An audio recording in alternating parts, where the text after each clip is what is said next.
بلد جميل، ناس ما يدونك.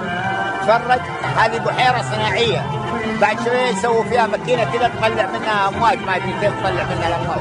سبحنا وهيصنا والحمد لله، وبكرة مغادرين جاكرتا، والجو براد صراحة، يعني تتروش بالقوة.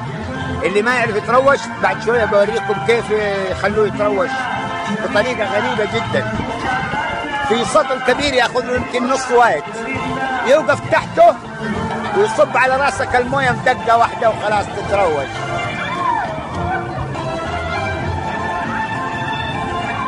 ايش المناظر هذه؟ ايش الصحراء القاحله؟ ايش هذا يا ربي؟ الحمد لله على قضائك وقدرك. كلنا مبسوطين في الشلالات، في مدري ايش، في الزهور، في الحدائق، في الدنيا البسطة. يا ساتر يا ربي، ايش المنظر ذا؟ شوف شوف شوف شوف شوف، سبحان الله. ولا شجرة الا شجرة غير نافعة، لا ريحة ولا شوك وبهذلة. ايش هذا؟ ايش هذا الشغل اللي؟ استغفر الله العظيم، استغفر الله العظيم، استغفر الله. شيء يجنن.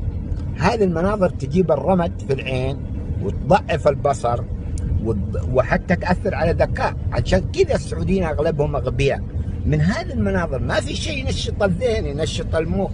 لا حول ولا قوة، يعني غبى من قوة المناظر هذه.